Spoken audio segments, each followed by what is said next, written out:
thank you for coming here, for your interest, for giving this preference over the parade. I can imagine what a sacrifice that is. So, and I hope we'll get out of here in time. Because I have to catch a flight, and you because you may want to see bits of it. Anyway. Christoph put this title together for this talk about the Paris, Obama and the EU, and that is a bit of a challenge because it really goes all over the place. So let me say something about Paris, let me say something about the EU and Obama, and make some links, and then we'll get into discussion. Those who already know that I prefer to work with questions and answers rather than longish presentations. Now, if you had invited me about 2 years ago, 18 months ago, for me to talk about the role of the United States and the role of the Obama administration in international climate policy, I would have had to report that the world looks at the United States with great suspicion. All the climate deniers in controlling legislative machinery. Yes, there is some positive announcements. Yes, there is some investment going into the sector, but no, when it comes to agreeing policies internationally, the United States is not showing neither leadership nor support for progressive action elsewhere. That has changed fundamentally, and that has something to do with the 7.5 years of Obama administration. Essentially, when you look back in the stimulus package right after he took office, $90 billion were for renewable energy, and although that was only a small part of the stimulus, and overall that is not a lot of money for renewable energy, it provided a stimulus, it kickstarted development in technology, in research, it provided vectors for the initial development of the industry, for lobbying organizations to coalesce around and things like that. So the impact has been much more than $90 billion would have had for the oil industry or anything like that, because it fell onto an industry that was ready to take off because the costs have been reduced in the sector for quite some time already. There was already a groundswell of support for it in various parts of the country. There was an industry already, so that helped. The determination by the administration to use the Clean Air Act to regulate emissions, not primarily carbon dioxide emissions, even though that came on later as well, but mercury emissions and others, and thus making life difficult for coal plants, coal-fired electricity plants. You can argue how effective that was in changing the economics and how damaging it really was for the coal industry. I think that the importance is that it actually showed industry and investors that this administration is serious about getting a grip on that industry and on that use of coal. And either they clean up their act or they get out of the business. And again, I don't think that the objective impact in terms of regulatory action and administrative action, or in terms of economic impact, is all that great. There are other forces at work, but it continued to show determination. The negotiations with that behind the belt with China, previous and sort of the evolution of the climate regime had its ups and downs. One of the low points was in Copenhagen, at least that is how it was perceived to be. Actually, Copenhagen produced a lot of good quality technical output that was negotiated at that time. But politically it was a disaster because the agreement that had been carefully prepared unraveled basically at the last minute, and people are still playing the blame game over Copenhagen. But there's no denying the fact that ultimately it was China and the United States that fell out. If they had stuck together to a deal, if they had not allowed themselves to be divided, they could have pulled it off, and they could have pulled everybody along behind them, but they didn't. And so Obama, building on work that was already begun under the previous administrations, negotiating with China and essentially coming to a deal that helped to bridge the gap or the division between the rich, developed, industrialized countries on the one hand and the developing countries on the other hand, allowed an agreement to be reached between those two countries to show the world, look, these two opposite parties can come together for a joint vision of what can happen. And if those two can do it, then surely the rest of the world can find a place somewhere in between. And that in a way turned out to be true. It was very difficult for any nation in Paris to say that they could not do anything on climate because the US and China had already declared their hands, and it was a fairly ambitious proposition that they made.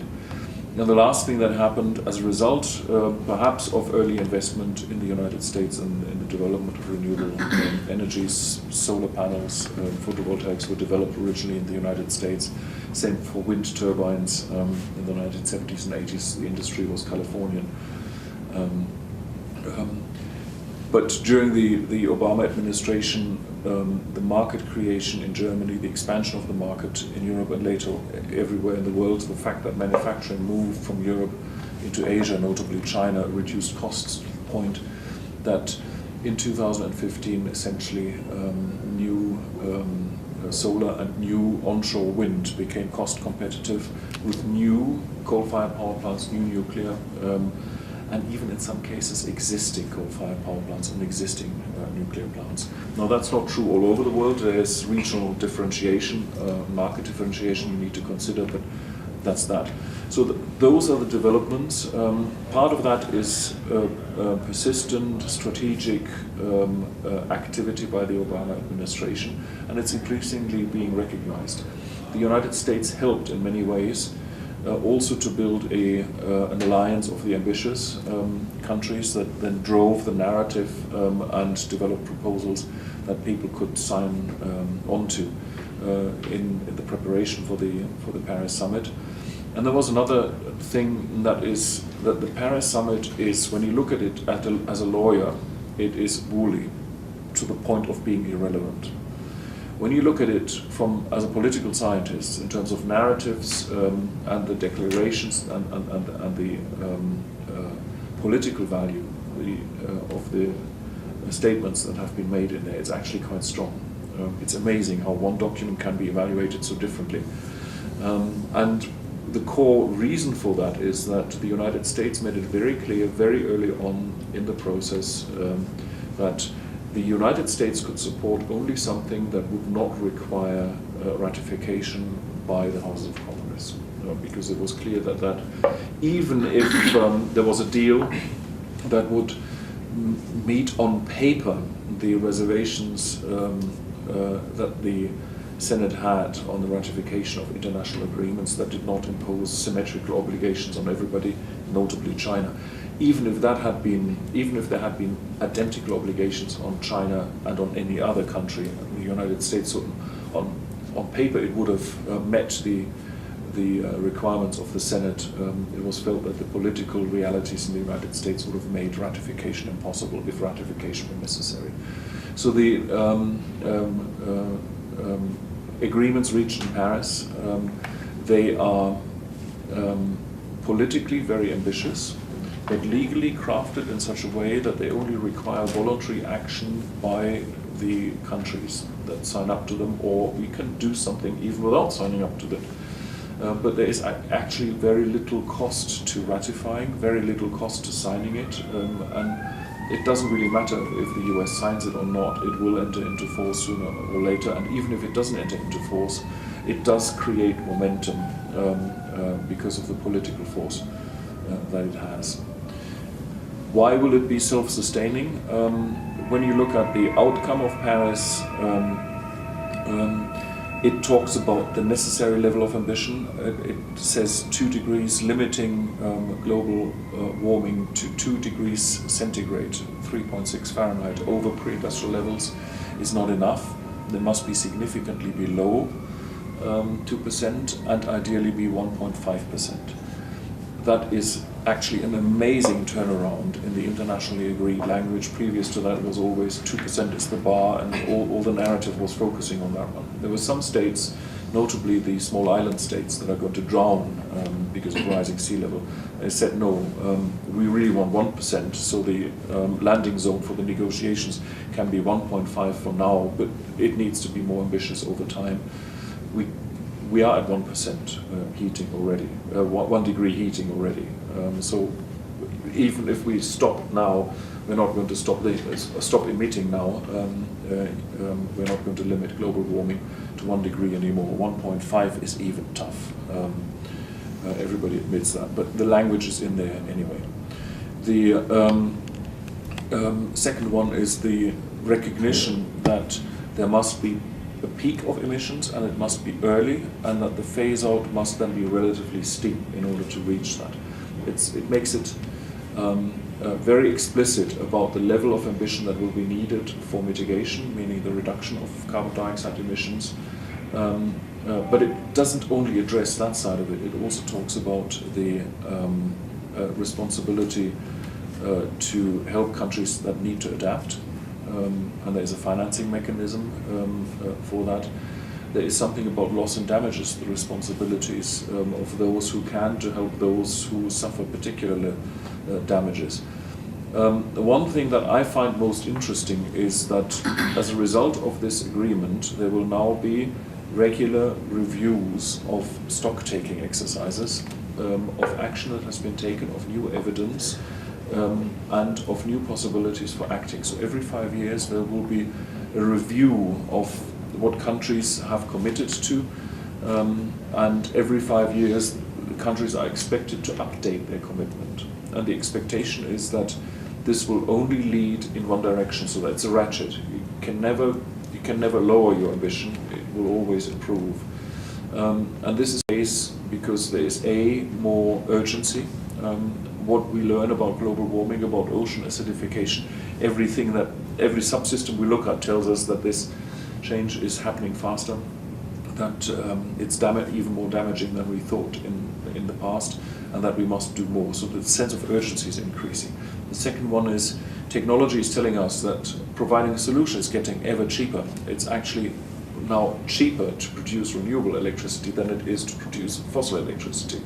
And similar patterns will emerge in the heating sector, in the industrial use sector, in the transport sector. It's happening with electric mobility at the moment. So increased urgency, and at the same time increased facility of putting solutions in place and actually doing something about global warming is expecting everybody to see significant improvements in the level of ambition at each of the revision cycles. So, like the parade. Oh my God. Took the car, parked at home, took the bike down. There we are. Welcome. Thank you for coming around. And welcome to the other show in town. Yeah. We can go into the details of Paris. What does it mean for the European Union? The European Union does have experience with this review cycle. Europe works with directives. Americans hear the word directive and they think it is a meaningless piece of paper, because a directive in the US is an instruction by a boss, the United States President, to his own administration. And it doesn't have the force of the law to anybody outside of the administration. That's the nature of a directive. Americans, when they hear about a European directive, they think it is the same letter, internal memo, if you like. It isn't. In Europe, a directive is a legally binding instrument that is issued by the European institutions, and it binds the member states. Every directive, and in environment we have about 300 overall, I don't know how many there are. In every directive we have a review clause. After a certain number of years after entry into force of a directive, the member states have to report on their experience of implementing it. On that basis, then the European Commission has to do a summary report for the European Union as a whole, and needs to say what has worked, what has not worked, and how the legislative framework has to be adapted in order to solve the problems that persist, learn the lessons that could be learned, things like that. So Europe has this experience of reviewing and revising its directives every 5 to 8 years. And it's great. I can tell you it works. People are happy to engage in a policy if they realize that it doesn't have to be perfect. The Clean Air Act or the Clean Water Act in the United States, they're adopted and they remain unchanged for 40 years. Nobody dares touch them, because if you touch them, then they unravel completely because of the political climate. In Europe, people are happy to accept imperfect laws because they know that there will be an opportunity relatively soon, in half a decade or in 8 years, to improve it. At the same time, people who don't like a law, they can also say, look, we have a chance to see and to prove that it's too costly, that it's disruptive and things like that, and then we can get a review of it. So everybody is happier to engage in a policy process if it can be adjusted later on. So Europe is getting very comfortable with this adaptive management of policy areas that is embedded in our directives. And at the same time, the Paris Accord that has that system of review and has obviously it has copied something that has worked amongst the EU member states and some other countries that are participating in these review mechanisms. So the Europeans think that this is working, and that's a success of the European Union. At the same time, when you look at the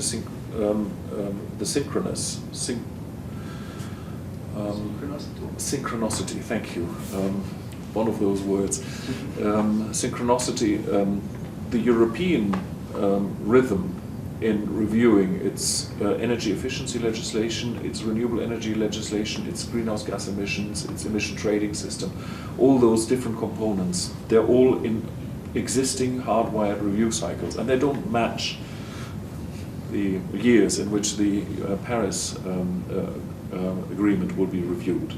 So Europe has to decide whether they actually somehow shift the dates around, which they can only do with their own domestic legislation, not with the Paris Accord, in order to have that as a synchronous cycle, or whether to operate two separate cycles, one internally for their own domestic EU policy purposes and another one for the international ones.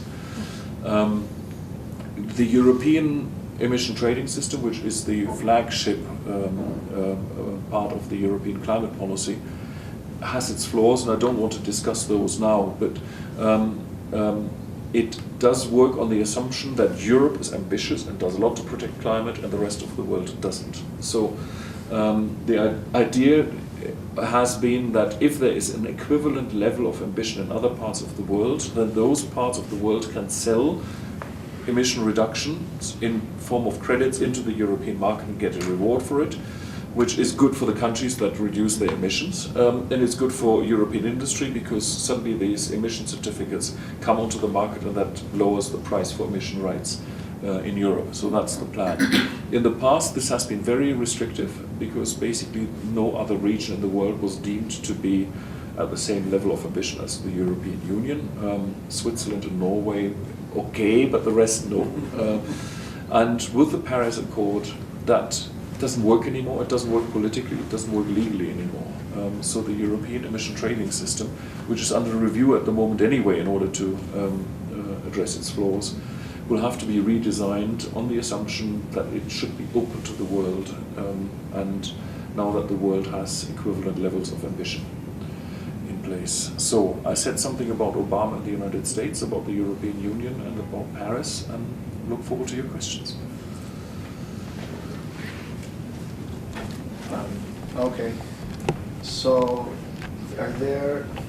how does Europe and the rest of the international community looking at the United States actions under Obama, but now since they took basically form of executive actions or directives, and if we get another president who's going to do those, is there any thought to that?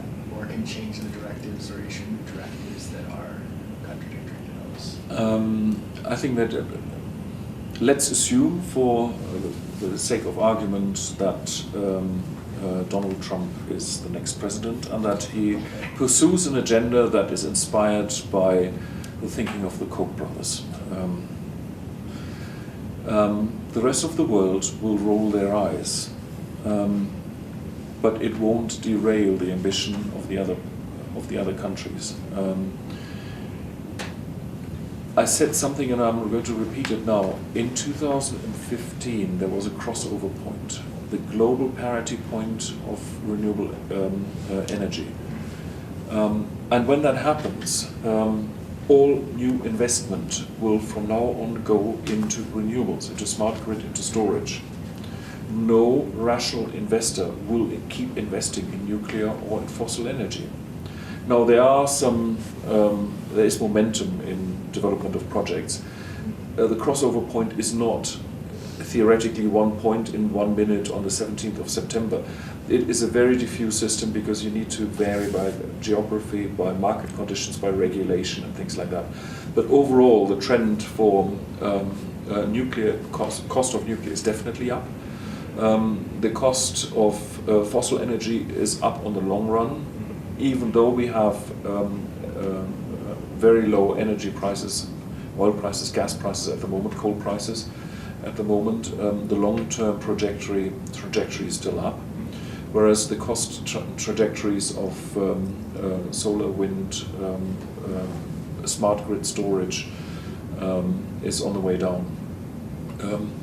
So in 2 years' time, definitely when the first meeting is in order to discuss how the review should be done, the next sort of what's a better version of the stock-taking exercise in 2018. At that point, it will be pretty obvious to everybody that all new investment should go into renewables and no new investment should go to the old technologies.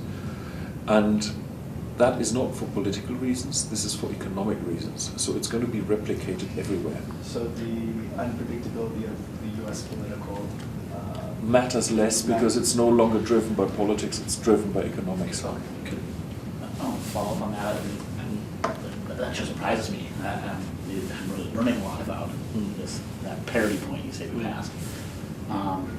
Because I guess my understanding or thought was, I mean, the American economy is so huge and so important, and emits so much that with our dramatic reductions in shale oil prices and this political commitment to exploit our shale oil, et cetera, that it would matter a fair amount if another president were elected and just committed to 4 or 8 more years of exploiting that. You said yourself something about how, well, we can't get to 1. We probably can't, maybe we can't get to 1.5 degree reduction.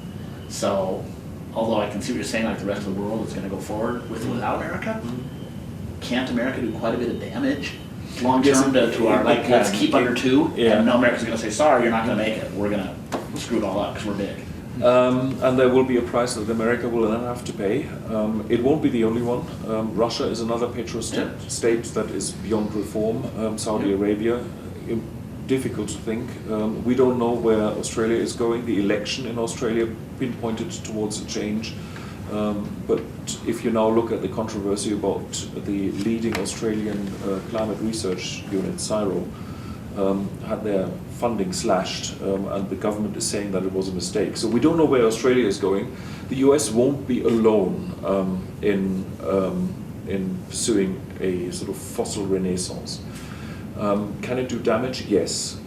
Methane leaks from fracking operations or from strategic gas reserves or whatever else, they're incredibly damaging. Methane is a powerful greenhouse gas, but it isn't the only sources of methane around the world as well. Will it change the economics? No, because the gas might be cheap. And it's actually incredibly cheap in some parts of the country where the fracking is for oil and the gas is a byproduct of the oil, fracking for the oil. And you can sell the gas if it brings in just a penny. The alternative is flaring. And flaring is a pretty obvious, ugly thing to do with something that other people regard as a valuable resource. So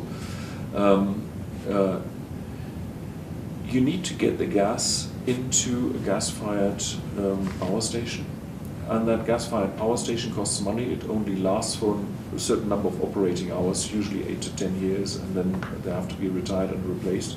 So there's a capital cost, and there is an operational cost in the conveyance of the gas from where it is produced to where it is converted into electricity, and there is a cost in the conversion of into electricity. So the price of gas is not the only component in that. In spite of the low gas prices last year, they've come down since then. In spite of the low gas prices last year, investment in renewables is still growing in the United States, and they're still grabbing market share from coal and from gas. And as I said, the economic position of renewables is improving. and gas can't get much cheaper than it is now, so that it only has one way to go, that equation. Even America can be reformed. Yeah, I wouldn't. Even America can be reformed. I actually read, I forget the bank that produced the American City Bank. They produced a review of the small and mid-sized American oil companies, the ones that sort of contract the wildcatters. And they're predicting between 40 and 70 bankruptcies in that sector over the next 12 months, and they think that it's going to take some medium, mid-sized regional banks down with it. So It squeezes the rottenness out of the system, and like the future, renewables. and again, emerge here, in the wake. the fracking sector is not one thing. There's some fracking operations that are well established. They have very low operating costs, a very low day-to-day cost, and they can survive for quite some time in market conditions. Some of the people have sold gases on forward contracts, so they have a steady cash flow for as long as their customers survive. So that some operators are in a safe space, in a safe niche somewhere, and others are vulnerable. Again, it's lots of grey area, but the assumption is that unless the price of oil and the price of gas miraculously shoots up, it's not going to turn around. Why is gas so cheap? Basically because in the US, most of the drilling and the fracking went for oil. And gas is a byproduct that you then sell at marginal revenue in the local market. If oil prices remain low because the Saudis keep pumping, which is a simplified story, let's leave it at the Saudis keep pumping. If the oil price is low, then the fracking operations can't make money anymore, and then the amount of fracking and the production and the investment that goes into the development of new fields simply won't happen, and then as a consequence of that, the production of fracked gas will also go down. So, complicated answer. I can't tell you the speed with which this industry will die, except that it's pretty unlikely that it survives. We'll lose a few island nations. We will lose, more than a few island nations. 60% of all Americans live within 30 miles of tidewater. Not Denver. Actually, the definition of tidewater is Cherry Creek can be very dangerous at times. the US is surprisingly vulnerable to sea level rise, and that's not just the rise in the baseline, but you also get on a higher baseline as the ocean water expands and the sea level rises, you get a higher amplitude in the variation. You get stronger storm surges, you get higher wave action. The dynamics of sedimentation, transport along the beaches, what waves do to the protective barriers, the sand barriers that protect so much of the American coastline, the keys or whatever you call it. They have different names in different places, but they are essentially these advanced island barriers that protect the hinterland. And if they go, then a lot of the United States is very vulnerable. For the Navy, it's the loss of Norfolk, Virginia. The city so large parts of the city will be inundated that the city itself will become dysfunctional. You cannot operate in the layout that it has at the moment if you assume that certain areas are permanently flooded. So it looks nasty. So don't think that this is a problem only for others. It will be a problem for the United States.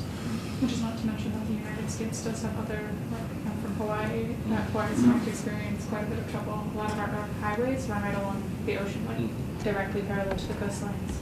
And there's all of the islands up in Alaska that a lot of the indigenous populations still inhabit that are already having to relocate some of them. So, Yeah. in addition to the continental United States, we do have those other smaller groups. And you do have surprising effects. How far is Houston away from the sea? Not very. Is it? Isn't it? Actually, on the map, it looks pretty far away, but but the joke is it's only about that much. Yeah, because it's all on. It's all Great. Yeah. Yeah. It's so coastal All plains Florida. are surprisingly deep in parts of the country. Central Valley in California. Practically the whole of New Jersey, all the transport infrastructure around New York City, no matter which state, it's all in floodplains. Every single airport on the eastern seaboard and on the western seaboard is that much above sea level. They will all go within one generation. The nation has to rebuild all its airports on higher ground. 20 years. Yeah. That's fine. So anyway, this was just a sideline. We will lose, and it becomes very interesting because Hawaii will survive, but you will lose some roads and some front coast waterfront properties. You can hope for a good earthquake lifting the whole of the islands a little bit further. The same thing happens in Iceland occasionally as well. There are parts of the world that rise out of the Earth's crust faster than the sea level rises. The whole of Scandinavia does that. You can expect when the ice melts, you can expect the continent or the island of Greenland to rise as well, because of the weight of the ice is gone, so it floats up a little bit. There are these. They may take some time, but they happen in jolts. You can actually go and see that in Alaska, where along the coast you can actually see sort of how at some point the Earth shifted up, and then there was a coastal plain that has then since been used to build the roads along the seafront. That was before the last earthquake, whenever it was, that was underwater, but now it is above the water, and it's a lovely stretch. Nobody owned it. There wasn't anything in the way, so that is where they put the road. As islands go down, at which point do they cease to exist as states? At which point do they lose their seat in the United Nations negotiations? And when you lose their voice, you lose their vote in favor of. At which point are they going to say, look, we are victims here, who caused this? At which point we will have to revisit historical responsibility for this problem. And then all the industrialized countries that have historically mined coal and burnt it and extracted oil and burnt it, they will have to face the fact that they've become rich by causing troubles for others, except that they became rich earlier and the troubles became visible later. But that doesn't change the fact that there's responsibility, historical responsibility. Now, in formal reasons, formally the financing track in the Paris Agreement, the loss and damage part and the potential liability part, they've all been separated. They are dealt with in different paragraphs of the agreement, and they're not technically linked. This means that the Paris Agreement actually says, let's forget about liability in the normal sense of this word, because it's just impossible to apply it to something like that. Whether that stands the test of further political negotiations in the future, I don't know, but at the moment that's the decision. Let's leave that aside. Let's focus on the one hand on how do we finance the adaptation. And there is the commitment of $100 billion dollars going into the pot, and that has to be increased in the future in order to help nations adapt. But that commitment to pay into the pot is irrespective of, it's not dependent on any admission of liability or even guilt. That was important. If you had forced the nations to admit responsibility in a moral sense and in a legal sense, they would not have done it. It was only possible to get them to open their purses and put money into the kitty to pay for the nations that have cost of adaptation, by promising them that this will not be treated as an admission of guilt and therefore incur future liability in the legal sense. That's how I see the separation of this. Sorry, it's a finger up, isn't it? Yes. I didn't want to interrupt, so I'll let you go the rest of that. I wanted to ask you a question about something, which was basically the 5-year reviews of the policies and the opportunity to update, which, as we learned, it does happen in the EU or above. I was wondering who performs the agglomeration, I guess, of the different proposals and determines in which direction the negotiation should be heading. Is that individually by governments? Is there a review committee? Is there a process in place for that, or will that be worked out next round? Yes, there is. I don't know all the details of this. Part of this has been agreed already, in the sense that the countries were pretty free to declare what they wanted to do. They were voluntary national actions that they submitted, that they pledged to do. Independently determined. Yeah, correct. Yeah.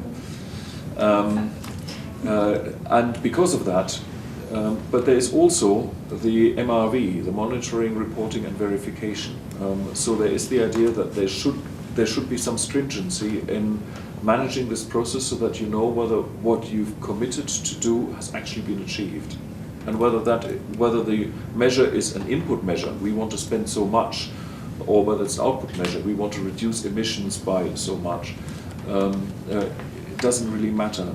Countries were free to decide what they wanted to do, but now they need to have a reporting mechanism that builds on the nature of their commitment and uses the indicators of their commitment.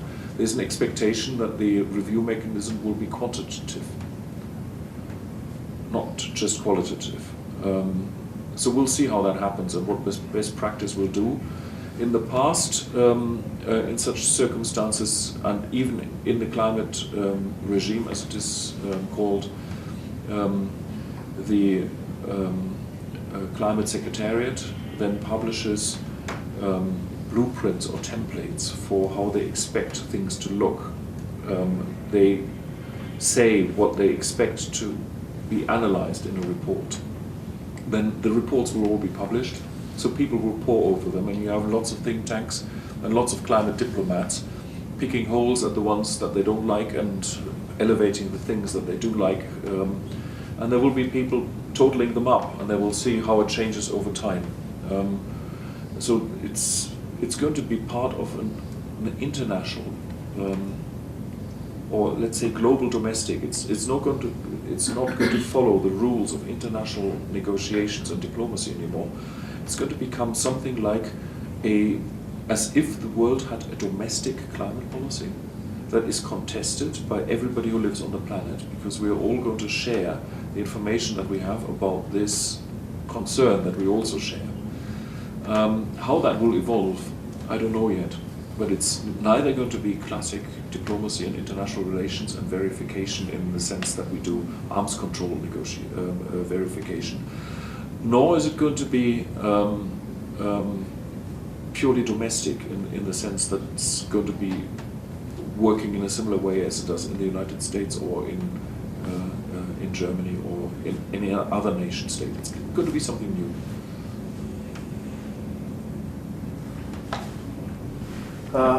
Without this emission trading system, there is not a risk that some developing countries increase that they won't have more incentives to reduce more emissions? Well, in the past, the narrative was always, if you protect the climate, then you forego development opportunities. There was always a trade-off. If you develop, then you damage the climate. If you protect the climate, then you don't develop. That's no longer true, partly for economic reasons, but partly also because the runaway effects of climate change are also affecting the developing countries, and they're seeing that it's in their interest to pursue rational, economically viable domestic policies for mitigation, transformation of the existing infrastructure systems in order to protect the climate. You asked about the linking of the carbon markets. Yes, there is this problem that we had in the past, that if you link different carbon markets, then logically the one with the weakest enforcement mechanism, with the highest propensity to corruption or inventive creation of credits, determines the integrity of the whole thing. If one of the sub-markets that are interlinked is infected by something, then it brings down the whole thing. So part of what I said, that the European Union will have to link its system more openly to others, but part of that is also that the European Union then will claim the right to take its own view on the ambition and the integrity of the carbon markets in other parts of the world. You only link to somebody who's clean. Safe sex, safe trade. That's... Yeah. Sorry, I wanted to ask more about it, but I think we can do backward.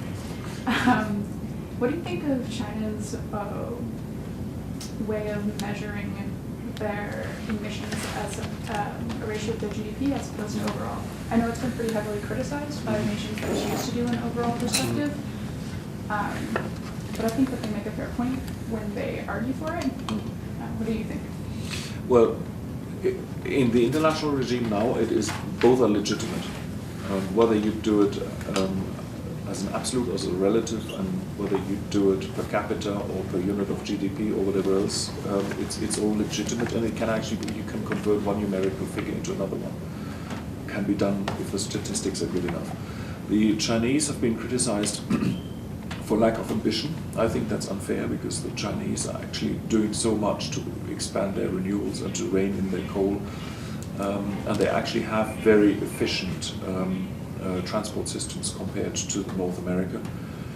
They are the world leaders in electric mobility. Now you can say that's not good as long as they use as much coal as they do for producing that electricity, but give them 15 years of expansion of wind and solar, where they're the biggest investors at the moment, and the electricity mix in China will look very different, and then suddenly their transport system looks very green, because they've greened their electricity supply sector. China has also been criticized for not being honest with the figures. So you can criticize for the methodology, using the wrong measure, and then you can criticize them for underreporting emissions in the past and not being honest.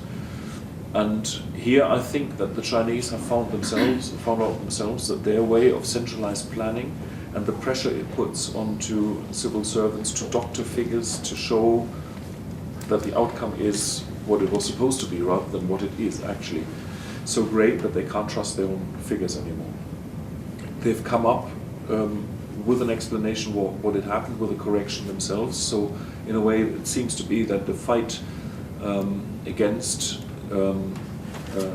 pollution and corruption, the big theme in China is now clean air, clean water, clean soil, because like that's necessary in order to feed the nation. And it's fighting corruption. Corruption is considered a form of pollution, and the fight against corruption, there's always a fight against corruption whenever a new administration comes into power in China, which they do at regular intervals. But usually the fight against corruption and weeding out some holdover officials from the previous administration only takes 6 months, and then it all goes back to normal and everybody's corrupt again. Not this time. It's the first time that they actually pursue this, and it looks as if it's going to be part of the long-term reform in China. Actually, Christoph Steffes is the corruption expert here. He teaches corruption, if you like. Not how to do it, how to fight it. So China is turning the corner on coming clean on the figures, coming clean on the air pollution. The fact that they now have no new coal plants will be licensed for the next 3 years. They have a moratorium on licensing coal plants. No new coal plants in China. And the announcement came ahead of the publication of the 5-year plan. It's absolutely amazing. The 5-year plan should come out within a few weeks, 2 months perhaps, I'm not quite sure when. And it's going to be interesting to see how the Chinese commitments that they've entered into in Paris are translated into specific administrative action committed to in the 5-year plan on coal, on renewable, and on nuclear. My prediction is that in the last 5-year plan, which was adopted shortly after Fukushima, they still had the same number of nuclear power plants planned and under construction and envisioned for the future as in the previous plans. There had been no impact of Fukushima on the nuclear power planning in China, even though Chinese officials told me that they had significantly reviewed and that they're going to stop construction in the west of the country. Only nuclear power plants on the coast itself that take cooling water from the sea, and where the pollution is washed out to sea and does not pollute the river sediments and then the fields. When rivers flood, the pollution goes to the fields, and if you have radioactive pollution in the riverbed and then subsequently in the floodplains, you lose large areas that you need for food production. You can't use them for human habitation. They've understood that, and I was told that they would stop a number of projects already under construction, but certainly all the future projects that are still on the drawing board in the west of the country. That anything that continues will be on the coast. We'll see how that plays out in the 5-year plan, and then we'll see how ambitious China will be. China has absolutely no difficulty with this Paris 5-year review routine. It suits them fine. That's how they've been pursuing policies all the time anyway. How old is the Chinese Republic? 65 years, 70 years, something like that. So they've gone through a certain number of iterations of 5-year plans, and it works for them.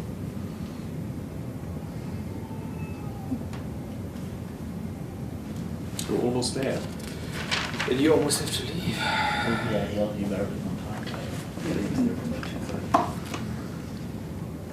In which case, That is thank you. really brilliant. That is Thank you very much. Wow. And I hope you still see the end of the parade.